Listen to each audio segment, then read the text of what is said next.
Somnandi.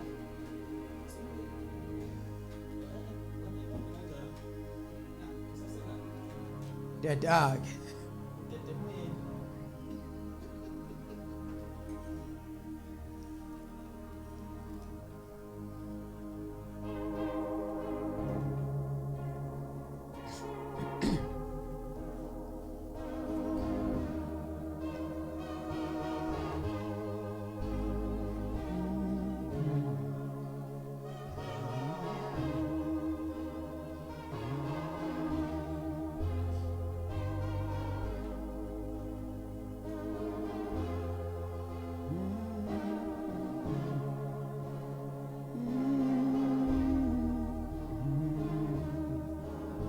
Thank you, Jesus.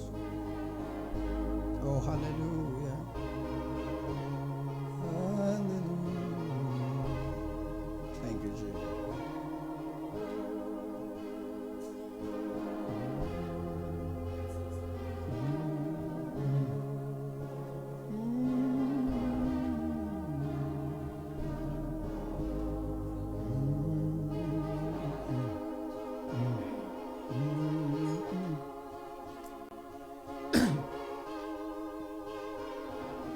Thank you, Jesus.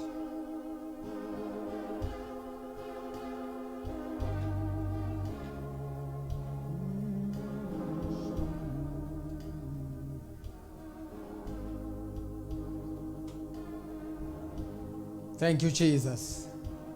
Sanibingelela babukele emakhaya endaweni ngezindawo la nibukele khona lolu hlelo lapho sithi khona we are live on Facebook GNF Ministries. Egameni lenkosi yethu Jesu Kristu waseNazaretha. We are live at Mhlathuze GNF Facebook. Egameni lenkosi yethu Jesu. Babingeleleni bonke emakhaya nibachela ukuthi Pastor MJ Shabalala is in the house.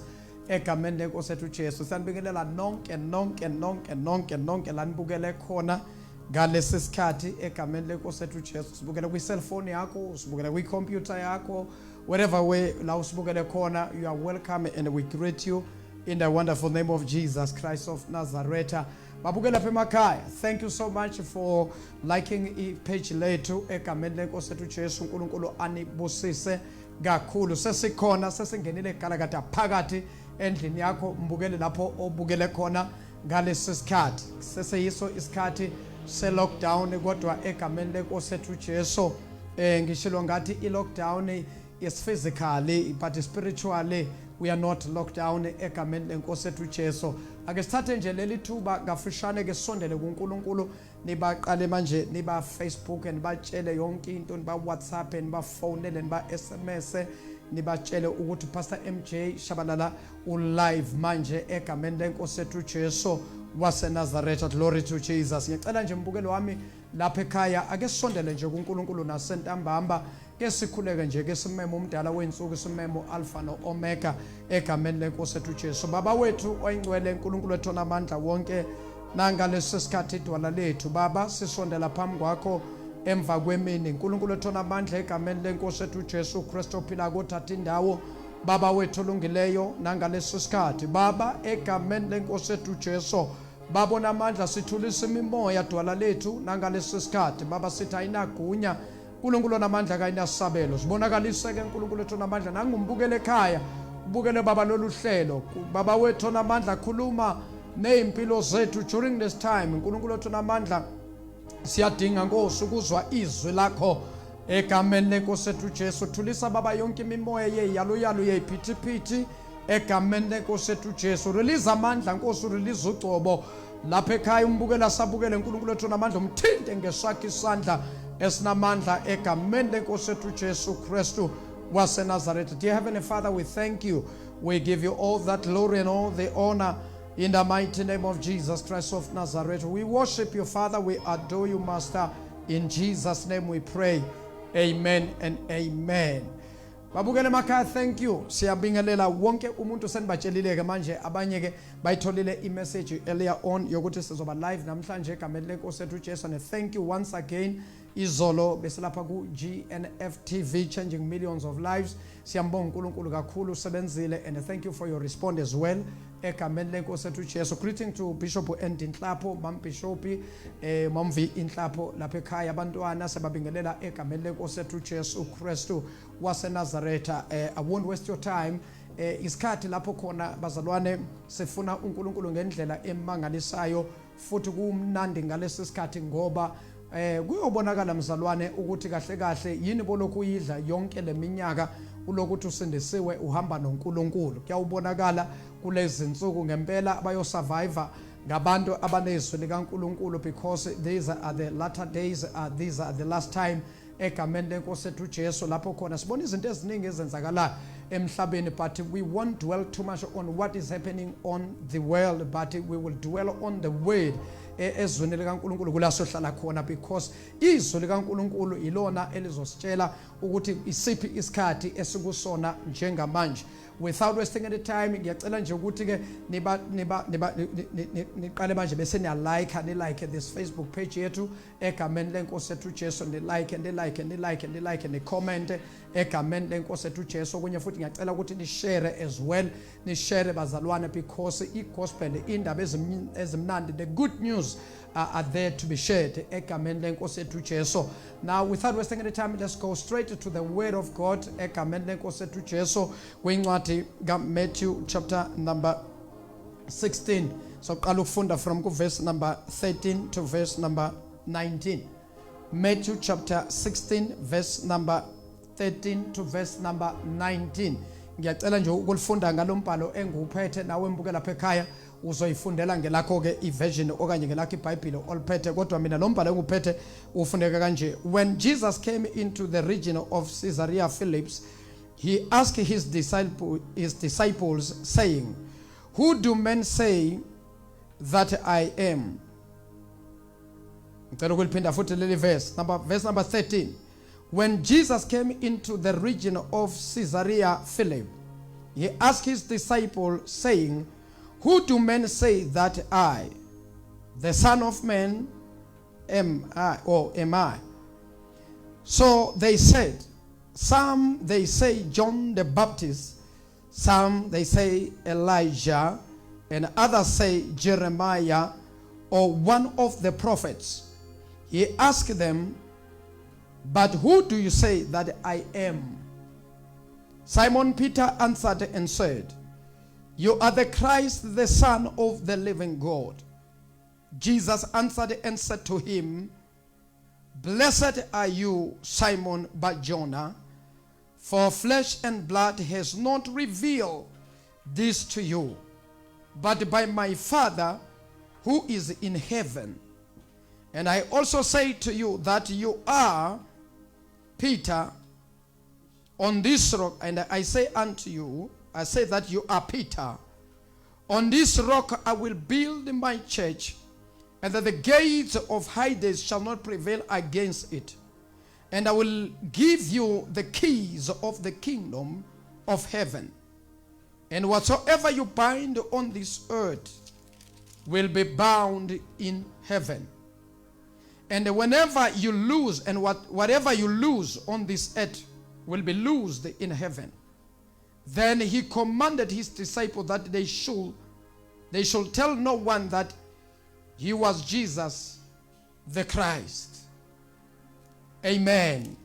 Nkulunkulu abusisa ukufunda kwezwi lakhe egameni lenkosi ethu Jesu. Very shortly ake sibuke nali izwi likaNkulunkulu bese siyathandaza. Now lithi iBhayibheli uJesu uthatha abafundi bakhe welela endaweni ebizwa ngokuthi iCaesarea ePhilippi. Lithi iBhayibheli uJesu uma efika lapho ubuza abafundi bakhe basendleleni bayahamba. uJesu uyabamisa ubabuza nawo umbuzo uthi abantu bathi ngingubani. Lithi iBhayibheli baphendula abafundi bakaJesu wabakhona phakathi kwabo othi bathi abantu wena ungu Elijah, abanye bathi wena ungu Jona. Lithi iBhayibheli uJesu wayesejika babuka wabuza wathi pho nina nithi ngingubani? Because leyo ukuthi nginguJona nginguElijah ishiwo ngabantu. Nina nithi ngingubani na? Lithi iBhayibheli abafundi bakaJesu bathula bonke. Babuka phansi. Phakathi kwabo abayishumi nambili. Simon Petro uyena waphendula wathi wena unguKristu indodana kaNkulunkulu ophezulu konke. Lithi iBhayibheli khona masinyane uJesu wabeseka yamisa uPetro wathi lalela Petro, lokho okukhulumayo akukhulunywa igazi nenyama, kepha uBaba osezulwini kuyena okwambulelele imfihlakalo yokuba uwazi ukuthi ingubani indodana yomuntu. Oh hallelujah. Now lithi iBhayibheli uJesu ukhuluma lamazwi kuPetro emva kokuba uPetro aphendulile wathi wena unguKristu indodana kaNkulunkulu ophezulu konke. Now uJesu kunanto ayikhulumayo kuPetro. Uthi Petro, lokhu wena okushoyo awambulelwanga igazi nenyama, kepha wambulelwe uNkulunkulu osemazulwini.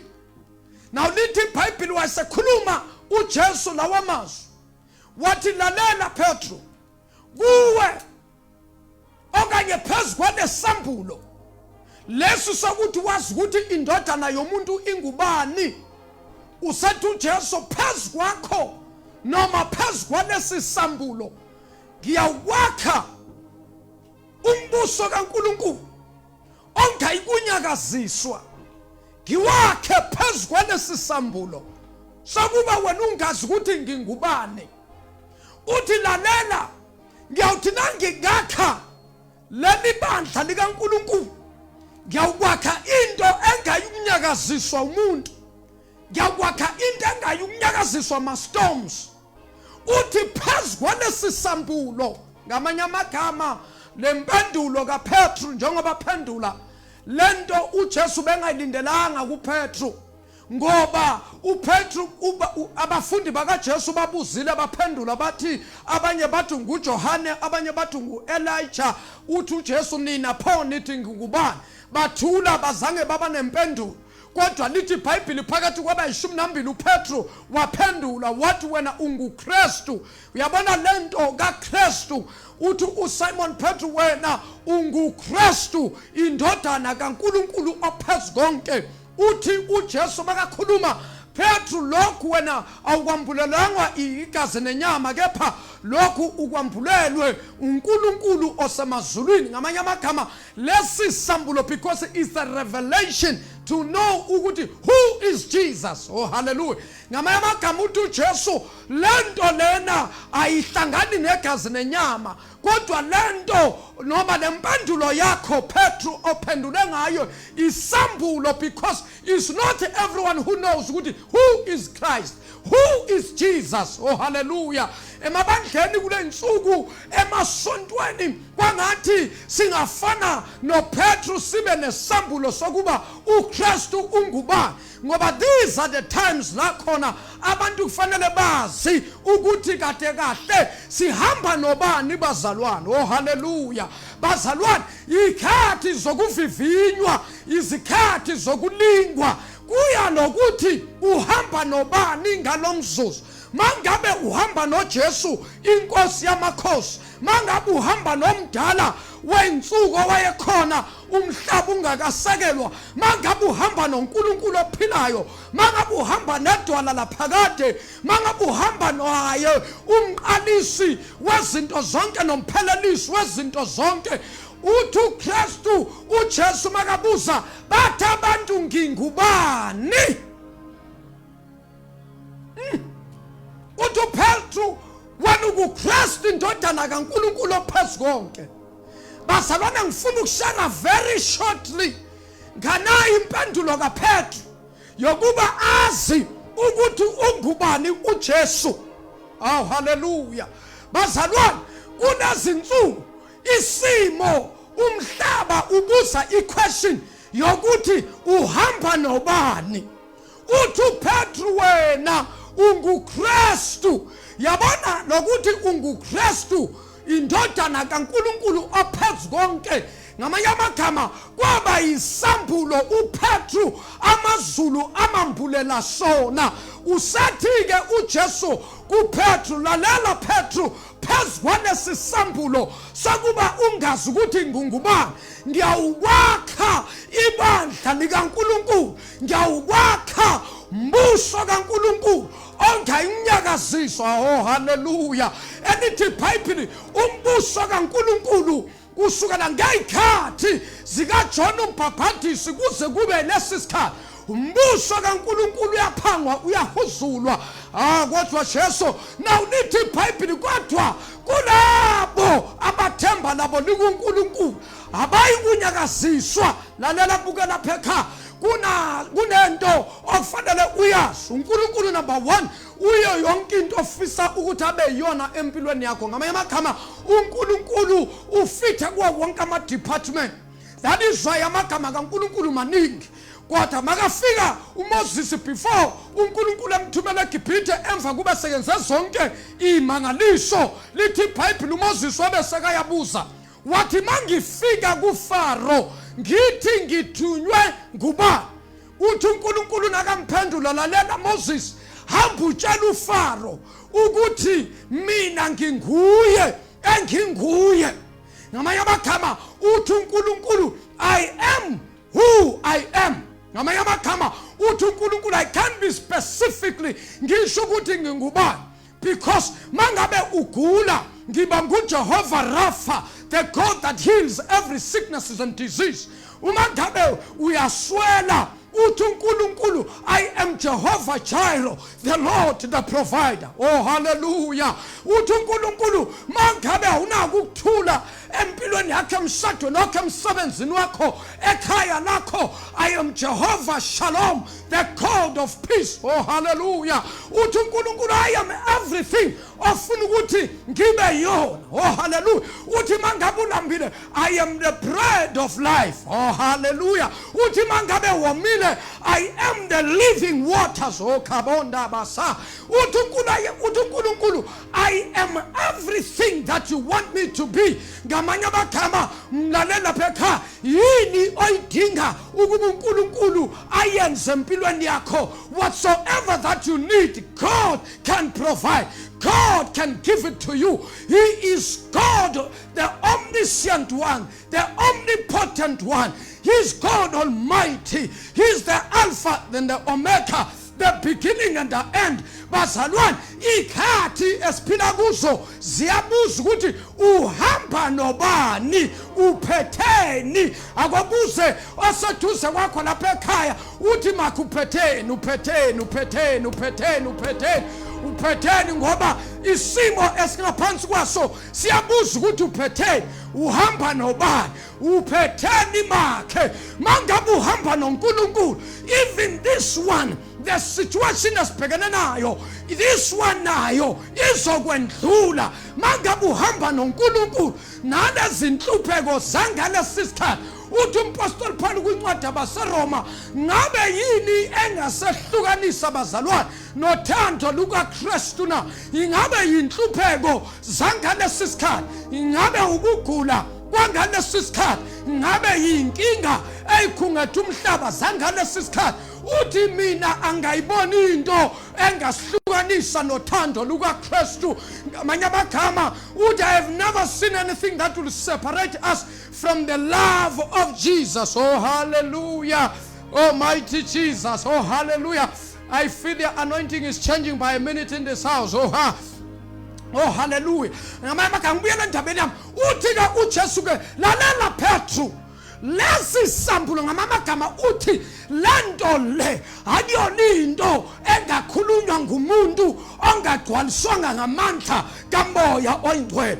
Lento ayikhulumayo Petru yokuthi mina I am Christ, the Son of the living God. Uthi uKristu makekhuluma kuPetru uthi that is the revelation. is not something that comes by the knowledge of man, but this is revealed by the Spirit of the living God. Ngamanye amagama uthi lalela, akuyona college, akuyona Bible study engamboza engavusa noma yambula lento ayikhuluma, kepha lento ayikhulumayo wena Petru isambulo sivela phezulu ekhaya emazulwini. Usathi ke lalela phezulu kwalesi sambulo lesi Petru okhulume ngaso sokuthi I am the Christ, the Son of the living God. Uthi uJesu phezu kwalesi sambulo lalela Petru, ngiyakwakha ibandla, ngiyothi mangilakha ibandla amasango alo awayi ukunyakaziswa. Kodwa Nkosi yami, izisekelo zaleli bandla aziyi ukunyakaziswa. Ngamanye amagama bazalwane, sakhelwe phezu kwesakhiwo sabapostoli. Lisho njalo iBhayibheli lithi sakhiwe phezu kwesekelo sabapostoli, ilitshe legumbeni nguKristu Jesu. Ngamanye amagama bazalwane, sakhelwe phezu kwento enamandla. Ngamanye amagama sakhelwe phezu kwento engayinyakaziswa, sakhelwe phezu kwento engayikususwa. Lithi iBhayibheli bheka kokwendlula konke esikubonayo emhlabeni, indaba, ulwandle, imithi iyakwendlula, naso zonke izinto ziyakwendlula, umhlaba nawo uyakwendlula. Kodwa lithi iBhayibheli maye abathemba nabo likuJehova, lithi yodwa into yosala, izwi likaNkulunkulu alikwendlula. Izwi likaNkulunkulu limile njalo ingunaphakade. Ambukela lapha ekhaya. Hallelujah. Siyasondela, kukhona into uNkulunkulu afuna ukuyikhuluma ngalesi sikhathi esiphila kuso, lapho khona imibuzo miningi ukwendlula impendulo.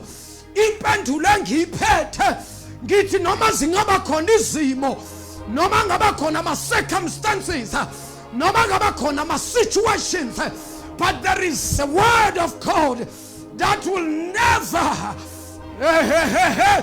the word that will never change, the word that will stand forever. Heaven and earth will pass by, but the word of God will remain forever. Heaven and earth will pass by, but the word of God will remain forever. Storms might come, but the word of God will remain forever. Storms might come, kune storm esibhekene naso, asikwazi ukwenza ngendlela esifuna ngayo. Naso lesi storm esibhekene naso, I am here to prophesy ukuthi sizondlula. The storm esibhekene naso sizondlula. Mhlambe mbuke nawe lapha ekhaya, kune storm obhekene naso, angazi ukuthi ubhekene nani, kodwa engikwaziyo ukuthi kuzondlula. Nawe le storm obhekene naso siyandlula. Mhlawumbe ubhekene nestorm njengamanje awunamali, mhlawumbe ubhekene nestorm njengamanje uyikhokhile irent, mhlawumbe ubhekene nestorm, mhlawumbe uholile, mhlawumbe ubhekene nestorm awunakudla lapha ekhaya, kodwa ungambiza namhlanje, ungambiza uNkulunkulu wasemazulwini, angasahlisa isinkwa emazulwini. Uma ngabe wehlisa imane ehlane, angahlulwa yini namhlanje uNkulunkulu kumelana nezidingo zethu? Ebazalwa, fear not, God is on our side. I don't care what the devil is trying to do. Namanje njengoba kodwa Nkosi yami, njengoba sikuyi lockdown nje, akusho ukuthi umoya wethu ukuyi lockdown physically, ngithembina siku lockdown, but spiritually siku isolation, sikwindawo lapho uNkulunkulu asigcine khona, ngoba kunezinto uNkulunkulu afuna ukuyideposita empilweni zethu. After this, okaba, after this, orabosha, after this, mondoshike, after this, inamakosaya, after this, inamashike, after this, mandorika, after this, otakaba, after this, ondaribaha, after this, the devil is a liar. After this, ondoboko sotarabaha, after this, ondomoko sika, our lives will never be the same. kunabantu angibona uNkulunkulu adeposit izinto empilweni zabo. Kunabantu esiye ku lockdown sazi ukuthi umzalwane nje, kodwa bazothi nababuya bazobuya nezipho zikaNkulunkulu. Kunabantu abazosimangaza, ilanguage yabo izoshintsha. Kunabantu esaziyo ukuthi nabenza izinto bazenza ngale ndlela, but after this on command okhosaya bazokwenza izinto ngendlela ehlukile. Oh hallelujah. Kwangathi mbuke lapha ekhaya ungaphakamisa izandla zakho uthi Nkosi deposita noma ngabe yini ofuna ukuyifaka, mayifakwe wena moya oyingcwele empilweni yami konke kulungile. Makufakwe nguwe Nkosi konke kulungile. I'm prophesying a great revival. Batokosata ngizwa lokungisho lento. After this ondamaka there will be a great revival that will take place. I'm challenging each and everyone. Get ready for this revival. Get ready for this great revival. It's the last revival. And then after this revival, Jesus Christ, the King of Kings, is coming soon. Onamakosaya. Get ready, Mbugana Pekai. There are things uNkulunkulu njengoba kubeke ku isolation. Kunezinto uNkulunkulu ayikhulumayo. Kwangathi umoya engcwele ngavula izindlebe zikamoya. Kwangathi umoya engcwele ngavula amehlo kamoya. So that sikwazi ukubona lezi zinto uNkulunkulu afuna ukuzenza njengoba sibeke endaweni esithakele. USathane utshela ukuthi usibambile. Hayi bazalwane, imilomo yethu ayivaliwe, mehlo wethu kamoya wavaliwe, iphimbo nezwi lisekhona kithi. Sizolishumela sisemakhaya ezindlini, kodwa liyophuma lifike lamele lifike khona. Kunabantu njengamanje abatshune ini manje. It's not a mistake ukuthi you have tuned in njengamanje, but you have appointment noNkulunkulu. Kodwa Nkosi, Baba, I feel your anointing, I feel your power. Enamabashande Mikaposh Yinababosha Kalabahando. I feel the atmosphere is changing now. I feel the Spirit of the Lord on Makosaya Likatarababoshi Keterebesa. Kukhona abantu abehlola ngamandla kaNkulunkulu emakhaya njengoba ngikhuluma kanje. Kukhona bakhonekthaya nomoya kaNkulunkulu manje, bakhona bakhonekthaya nalolu thobo. Oh hallelujah. Kukhona abantu uNkulunkulu manje abanikeza some new revelations. Kukhona abantu manje bakhonektayo. Kukhona abanye njengoba ngikhuluma kanje behlela umoya kaNkulunkulu bayathandaza. Naye manje ngendlela athandaza ngayo akasazizwa ukuthi uthini. Ukhuluma ngentetho zasemazulwini. Kukhona abantu abehlela ugcobo likaNkulunkulu. Kukhona abantu abakhuluma ngezilimi ezintsha manje. Kukhona abantu abazoqala babona imibono. Kukhona abantu abazobonisa izinto zangalesi sikhathi. Kukhona abantu abazobona imibono ngalesi sikhathi. Khona abantu uNkulunkulu manje abanye manje uzoba interpretela ukuthi bandla kunika usiphi isikhathi manje. Oh hallelujah. Because lithi iBhayibheli ngesikhathi sika Israel kwakukhona isizwe esincane sasidelelekile esasibizwa ngokuthi ama sons of Issachar. The sons of Issachar kuthiwa laba babazi isikhathi uIsrael ayaphila kuso nesikhathi sezinto kufanele uIsrael azazi. Kunabantu uNkulunkulu athi I'm releasing the spirit of Issachar. Oh hallelujah. Receive the spirit of Issachar now. Why the spirit of Issachar? Because this time needs the sons of Issachar. This time needs the daughters of Issachar. The daughters that will understand the times. The sons that will understand the times. You see, Piscatus Pilaguso, the sons of Issachar, they used to understand times. They used to know the times when Israel should go out and when Israel is not supposed to go out.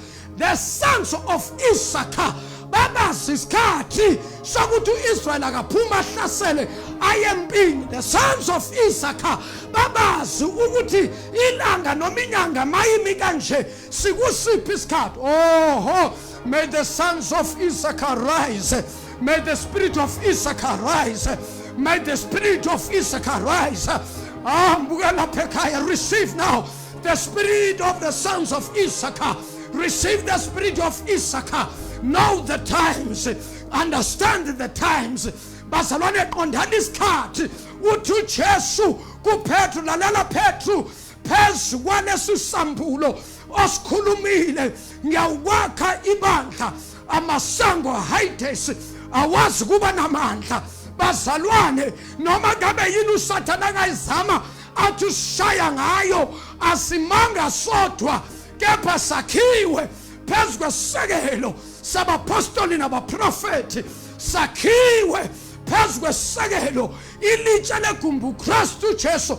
Ngamanye amagama sakhelwe phezu kwadwala elingayiqhekeka. Sakhelwe phezu kwadwala elingayinyakaziswa. Sakhelwe phezu kwadwala noma ngabe ngafika ziphi intombi akusho lutho.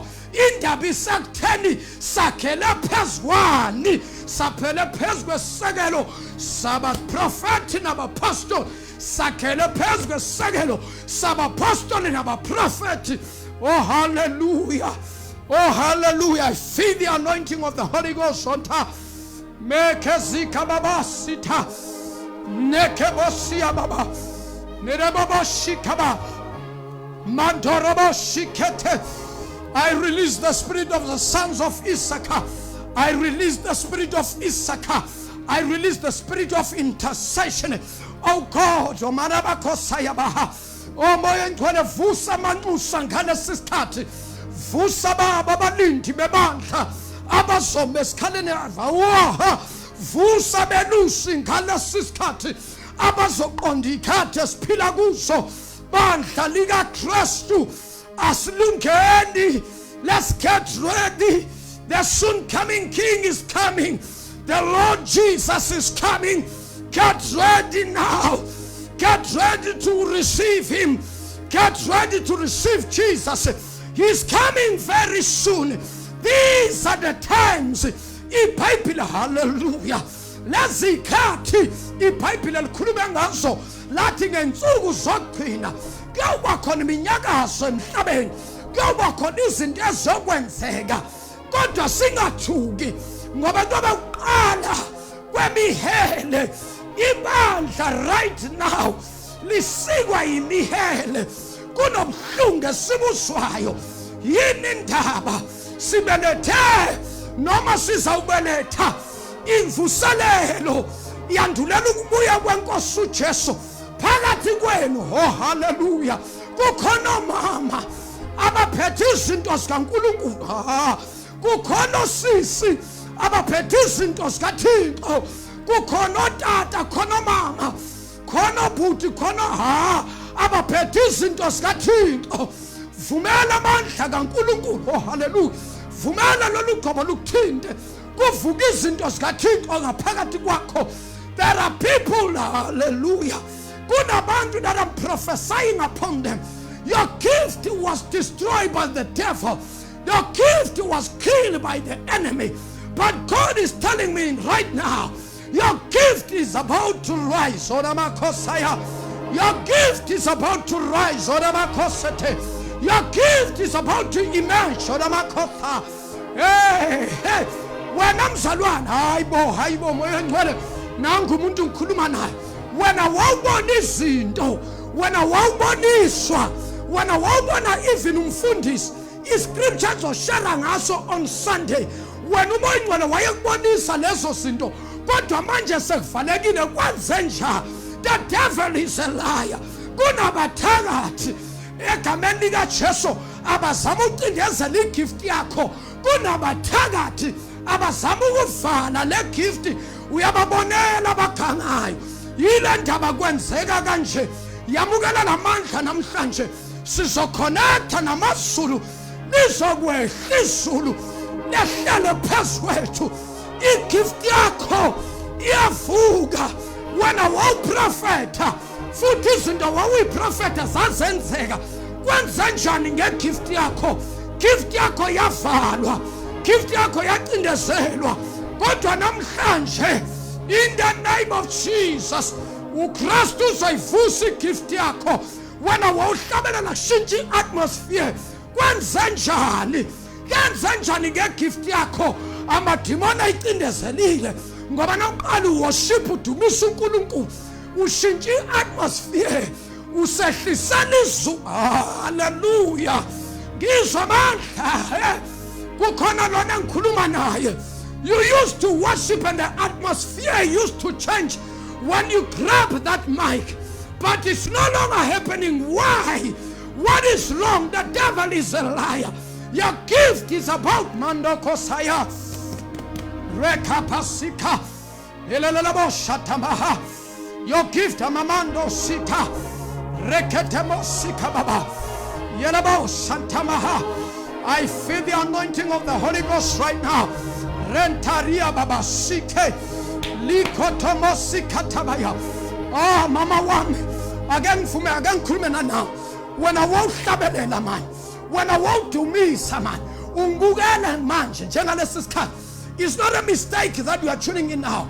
When you used to worship it, and when you begin to worship it, the atmosphere used to change.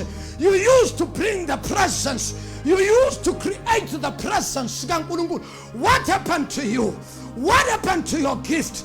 God is telling me now that your gift on Abakosaya, your gift in Amakosata, your gift Amandi Dibaha, Amatimoni when I ask Uguti wawufuni indlela nyandumiso yakho wawuthi nawudumisa amazulele.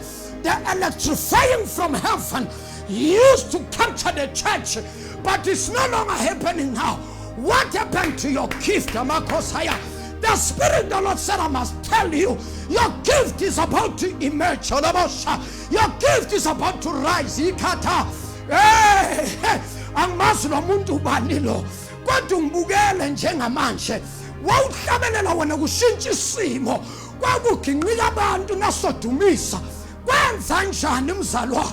Kunabantu abahlangana badibana bathi wena siyabona makuke kwema wena wabamba imic, kunezinto ezenzakalayo njengamanje labantu kunamafinda bawabopha against you. But I'm seeing the angels, I'm seeing Christ, the anointed one of God. I'm seeing Christ, I'm seeing Jesus. Ngibona uJesu deposit izinto right in your belly. Your worship will never be the same again. I see your gift is rising by the power of the Holy Ghost. Inamakosata kukhona lona ngikhuluma naho kodwa moyingcwele kukhona abantu namhlanje uThixo akhuluma nabo. Nali worshiper wenza njani uzalwane? Buyela kwiposition yakho wawubamba wena izinto kuzwakala. Buyela kwiposition yakho mama, kwenze njani? Wawuthandaza kushintsha isimo, wawuvuka ngisho phakathi kobusuku, wawuvuka ngisho ngabo2 ngabo3 ukhuleka ubambane namazulu. Amadimoni azi ukuthi ukhona lo mama kwenze njani? Uthi uNkulunkulu ngikutshele namhlanje kunomoya kaKristu ozongena ngaphakathi kwakho. Ziyavuka izinto ezifile. Oh haleluya. Ziyavuka izinto ezifile. Ha mandashike. Ngithi mina ziyavuka izinto ezifile. Yabona ngendlela wawukhuleka ngayo. What was to create the atmosphere?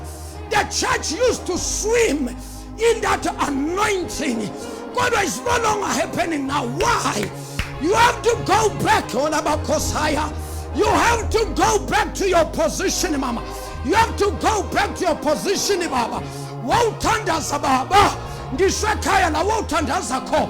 Omakhelwa nebebezwa ukuthi khona into enzeka ngapha next door. Wenza njani? Wahlusha omakhelwa bakhambela bagqiba izinto zakho. Kodwa uNkulunkulu namhlanje ngizwa qhumisa izinto zabathakathi izibopho, amafinda abathakathi ayaqhuma. Ngibona isipho sakho sokukhuleka siyaphakama hoshata isipho sakho soku-intercede ngisibona siyaphakama. Oh moya engcwele namhlanje kodwa kwenze njani? Nanku umoya engcwele akhuluma namhlanje kwangathi ukhuluma ngabantu abasukile kwi-position. Oh hallelujah. Oh mando khosaya. Ngibona umoya engcwele angihola nangiyamuntu. Baba umbhekile njengamanje ekhaya. Baba wawukhuleka ngisho nasemsebenzini babeze bacela wena maseqala ukusetshenzwa. Wena baba kwakuthiwa sicela usivulele ngomkhuleko ngaphambi kokuba siqale manje sithandaze. Baba kwenza njani? Somebody wahamba wakhambela esangomeni wakhambela enyangeni wathi lo muntu yangiphazamisa lapha emsebenzini angisakwazi ukwenza into zami. Kunalo muntu othina kathandaza manje izinto zethu ziyaphupha manje into zethu iphelela ngamandla. The devil is a liar. Namhlanje ngibona uNkulunkulu ngibona amandla kaKristu agcwalisa abantu. Ngibona uNkulunkulu avusa abantu ababuyisela kuma position abo. Uyabuyela kule position uzokhuleka ngamandla. Kuthi na uthandaza izigodlo zobumnyama indumba zabathakathi ziyonyakaza makhuleka wena. Kwenza njani? The Spirit of the Lord makhorobo shata yasikabayonda mamas inamas yadebasikababa oramasayaba. Oh Father, we worship you. Oh God, we bless you. Shanta kamando bosia enanabakosaya libababa siketelebo. Oh Rabba Santa Maye, connect with me wherever you are now. Connect na mimbugala pekai. Kuda tukunugula yensayo manje.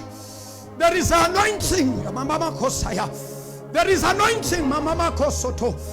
Mikata babos yedebe. I feel it in my hands right now. There is an anointing that is coming. What about Shande? Kuna manta kuna tobo.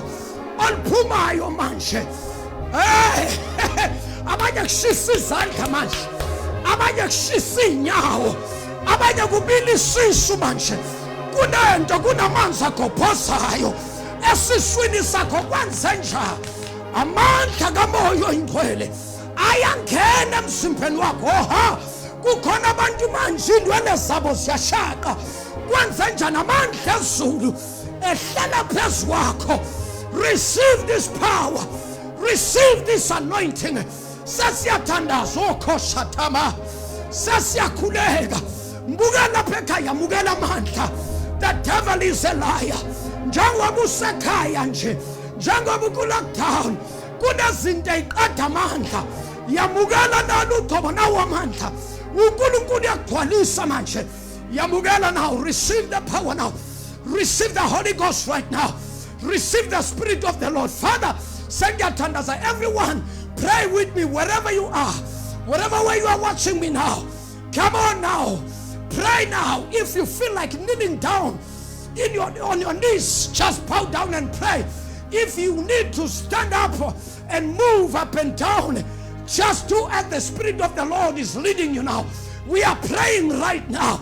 Africa and the world, we are praying right now. This is the time, this is the moment. God is telling me He's releasing the spirit of the sons of Issachar. God is releasing the sons of Issachar. The spirit of the sons of Issachar. God is telling me He's releasing the anointing of intercession. Oh, hallelujah. There is an impartation that is taking place right now. Abantu bayagcwaliswa ngamandla okukhuleka nokusa. Abantu bayagcwaliswa ngamandla wamadodana ka-Issachar waqonda nokwazi ikhathi. Mbuka lapha ekhaya sasiyathandaza babegameni likaJesu waseNazaretha. Baba wethu oyingcwele, Baba wethu namandla, Baba wethu ophilayo, babegameni lingaphezu kwamakhamba. Nangu mbukele ekhaya, ubukele this program. Moya oyingcwele egameni likaJesu. Release the spirit of Issachar. Release the spirit of intercession in the mighty name of Jesus. Okapa renamakosatalabaha rentapakasika renterebeshikaba rentekelemos makosatamandere ida bababo. Come and pray now. Keep on praying. Keep on praying. Ribako Santama. Rina Nanabako Saya. Riba Baba Shikete. Riba Baba Santo. Mantana Shike. Rikota Pokosata. Lente Ketende Besita. Yinababa Shikabaya. Oh yes, oh yes. Oh yes, oh yes, Jesus. Mamboko Satamaya. Yinababa Shiketelebe. Father, in the name of Jesus, fill us with your power now. Fill us with your spirit, oh God. Fill us with your Holy Ghost now. In the mighty name of Jesus. Santa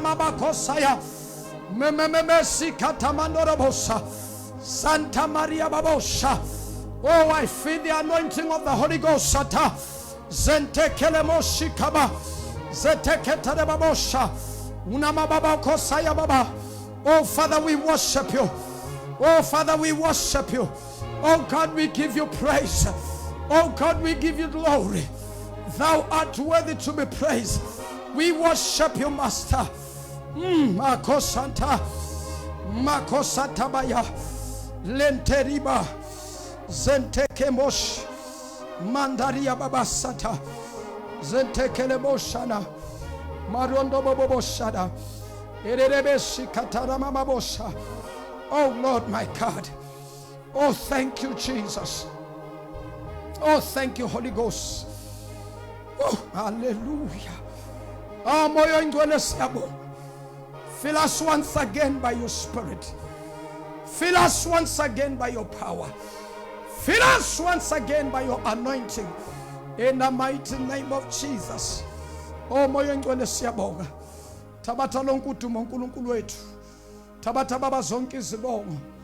Bayethu lizulu, bayethu inkosi. Ubani babo njengawe.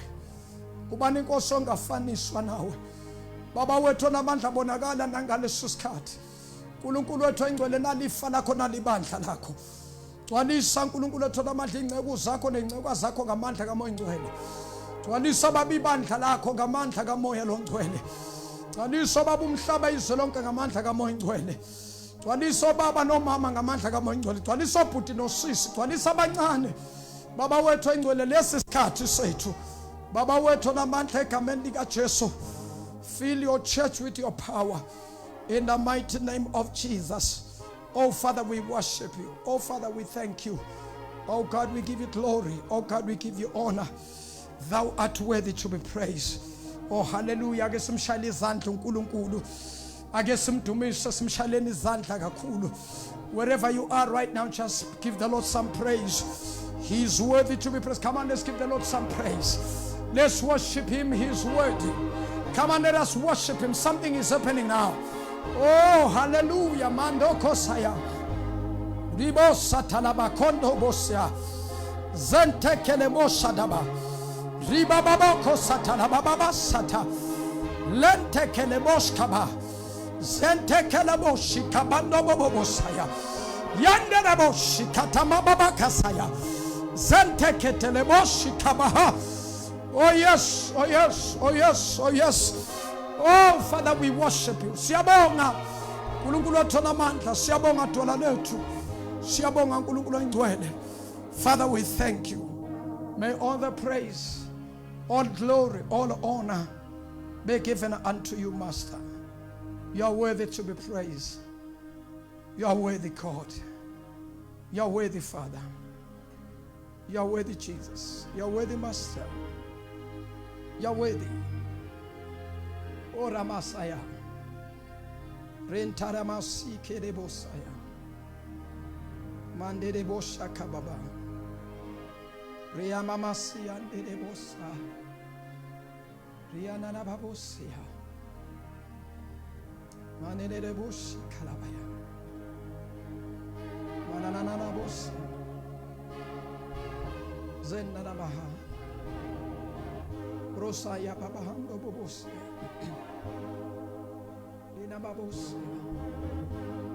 Oh yes, Lord. Ora baba basaya mama.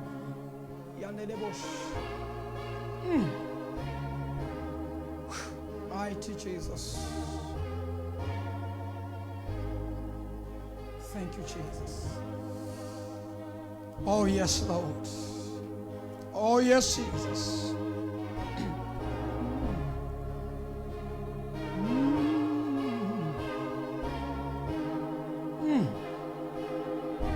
Thank you, Jesus. Siyabonga moya ngcwele. Siyabonga uNkulunkulu wethu. Siyabonga dwala lethu. Siyabonga Jehova. Siyabonga mdala weinsuku. Siyabonga ngonyama. Siyabonga dwala. Siyabonga uNkulunkulu agcwele. Siyabonga sonini nanini. Oh, hallelujah. Mama boshada. Oh, akata babosi katele bebe. Yamande ni makosa yaba. Yande kesatele besi kababahasa. Wow, alabash yanana makoso ya. Oh, mama siyabo. Oh, we bless your name, Jesus. Oh, we bless you. Oh, we bless you.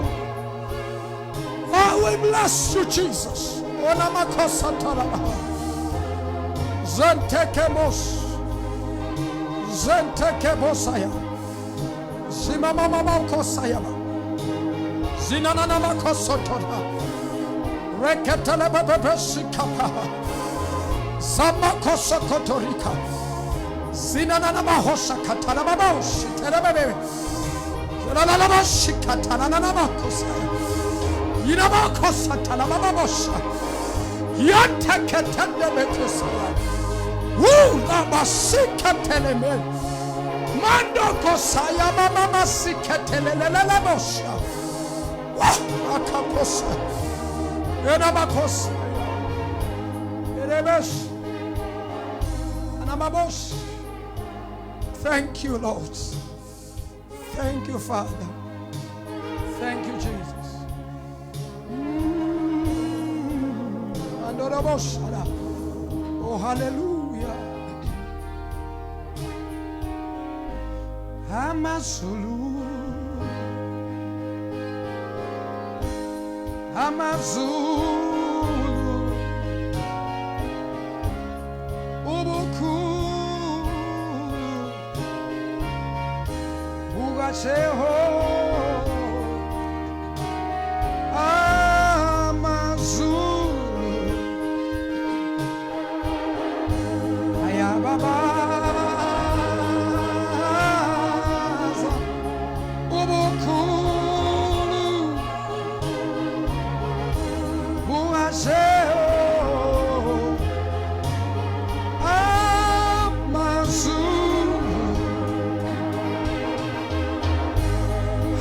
Baba,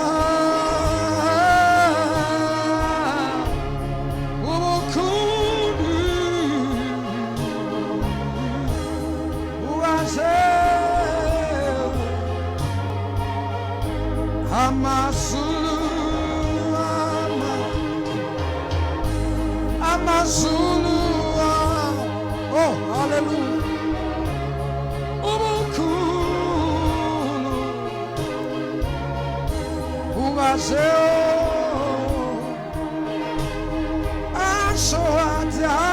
Hallelujah, hallelujah, hallelujah, hallelujah, hallelujah, hallelujah.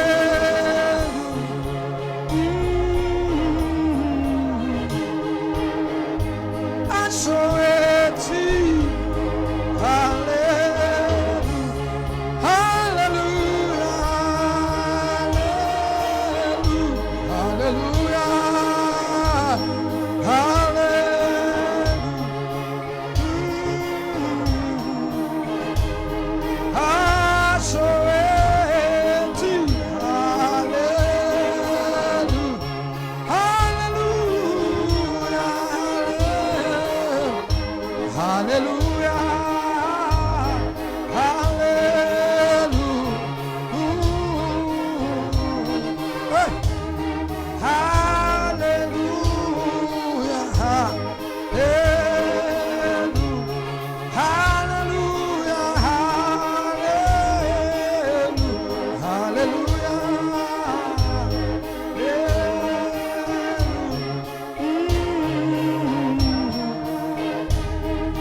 mighty Jesus.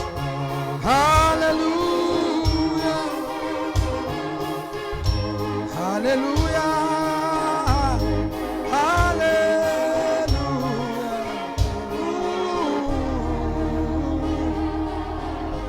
Hallelujah. Hallelujah. Hallelujah. Hallelujah.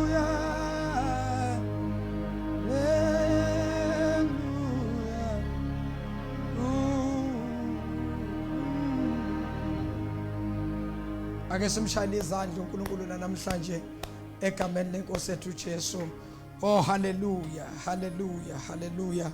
Siyambonga uNkulunkulu kakhulu egameni lenkosi yethu Jesu. uNkulunkulu anibusise bazalwane emakhaya lanibukele khona ngalesi sikhathi. Into yasebazulwini iyavuka ngalesi sikhathi egameni lenkosi yethu Jesu.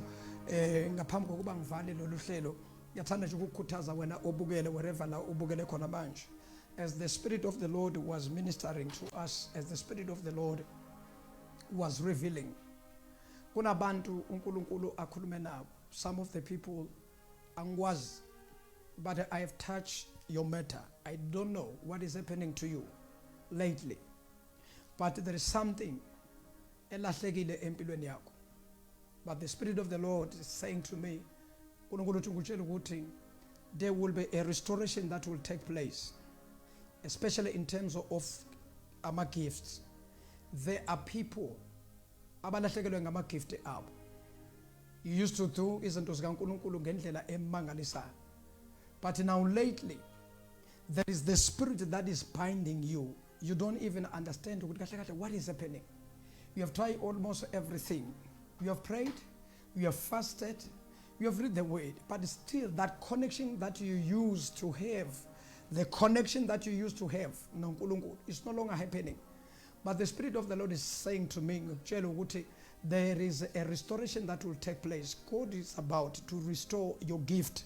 I don't know ukuthi igift yakho yini, but lento bese hambe yalahleka kwangathi ngizwa uNkulunkulu ekhuluma athi kunomuntu ungibukele njengalesi sikhathi. Baba, you used to pray emsebenzini, bebacela abanye bobaba even before kuqalwa ukusebenza emsebenzini, they used to appoint you ukuthi ukhuleke ubalile by prayer bese kuyakhulekwa. But lento ihambe kwaba khona into yenzakalayo, nagcina seniyekile into yokukhuleka emsebenzini. But njengamanje uthi uNkulunkulu ngukutshela ukuthi there is something azoyenza to restore that gift. It seems like I'm seeing abantu abahamba baya kumuntu bayofuna some portions, some things abafika bazifaka emsebenzini ukuze ningabisaba ile yanto yokuthi maniqala umsebenzini yakhuleka.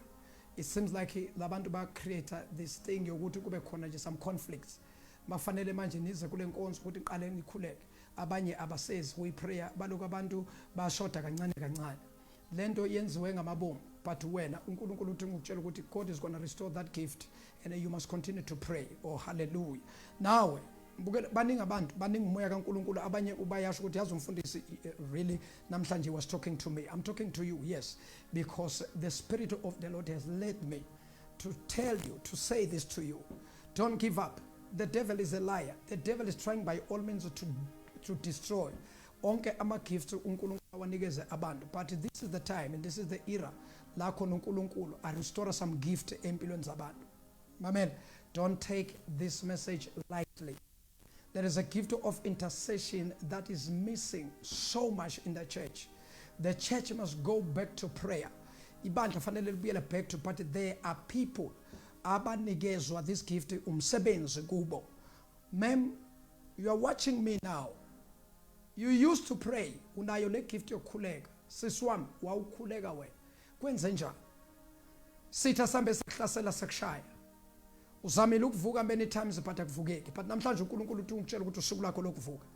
Lalela, kukhona into abanye abantu, they will give you even a testimony. There are people namhlanje kuna something uNkulunkulu azoyenza empilweni yakho. There are gifts uNkulunkulu azozi restore. Nkosi yami, kwangathi kunabantu engikhuluma nabo kunabantu namhlanje even ebusuku they will have the visitation of the Holy Spirit umoya ongcwele uzokuvakashela namhlanje ebusuku umoya ongcwele uzokuvusa namhlanje ebusuku there is something that is going to take place abanye benu uyovuka ngathi uyaphupha and mawuke waphupha waphapha ungabusalala bese uyakhuleka that's how uNkulunkulu azorestore the gift abanye uzothi uyaqhubeka ukhuleka bese uyaconnect by the time uconnecta you'll be moving to levels from level to level and then kukhona level uzothi nawufika kuyo mawukhuleka then bese uyaconnect that's when now i-gift yakho you'll start by praying with tongues you'll start by praying with the gift of tongue and then bese ku-restoreka le gift bese ku-restoreka lezinto zikaNkulunkulu oh hallelujah may the Lord bless you as you are watching uNkulunkulu anibusise nonke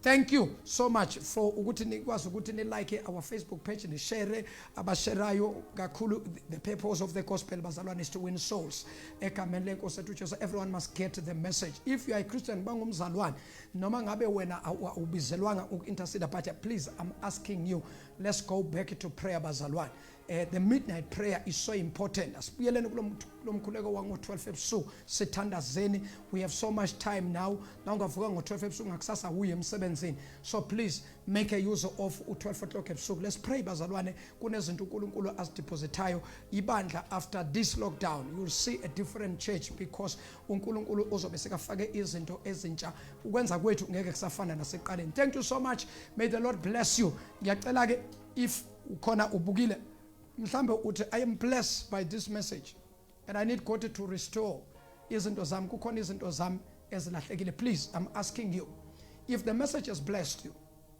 take the advantage ungabi blessed nje only but tap into this anointing ngiyacela ngokuthi by supporting this channel ye-GNF TV now we are ama account ngicela ukukunikeza wona mangabe usebenzisa uAbsa Bank ngicela ukukunikeza naye i-account number is 406-206-9517 cela ukuyiphinda futhi 406-206-9517 ungavele utshale imbewu yakho tshala umnikelo wakho lapho uthi I want to tap under this anointing izinto zami mazivuke ngiyacela mangabe usebenzisa uFNB please nayi i-account yakho FNB is 620-283-10043 I repeat the number again 620-283-10043 mangabe usebenzisa uCapitec mhlawumbe uyuza uCapitec Bank ngicela ukuthi uthathe na inamba i-account number yakwa Capitec it's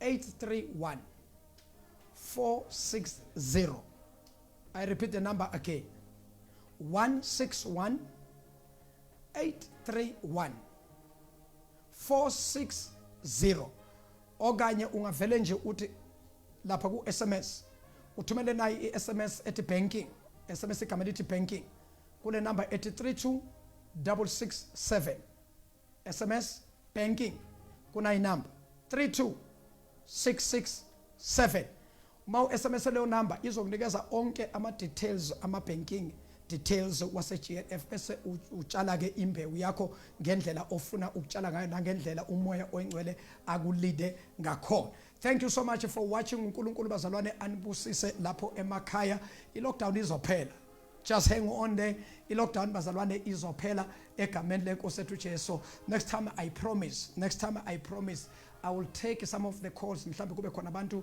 esikhuleka nabo sibakhulekele egameni lenkosi ethu Jesu but kwanamhlanje nje ngicela nje ukuthi ngishare izwi kaNkulunkulu ngikuthulule kuloko uNkulunkulu bekakubekile emoyeni wami ngikwenzile may the Lord bless you egameni lenkosi ethu Jesu ngiyabona laphana kubhizi lapha ku Facebook ngiyabuka nje abantu bayangena egameni lenkosi ethu Jesu ngiyabona nama comments keep on SMSing nelawo ama comments lawo keep on sharing as well egameni lenkosi ethu Jesu ni share bazalwane i message and keep on liking this page ni like egameni lenkosi ethu Jesu tomorrow ungakhohlwa at 11 o'clock tomorrow Bishop Endinhlapo at GNF TV uzobe ekhona live giving us a message egameni lenkosi tomorrow is Sunday Cash Bishop Endinhlapo on GNF TV at 11 o'clock until 2 o'clock the man of God uzobe ekhona egameni lenkosi ethu Jesu may the Lord bless you bazalwane and keep on watching egameni lenkosi ethu Jesu Kristu wase Nazareth let us pray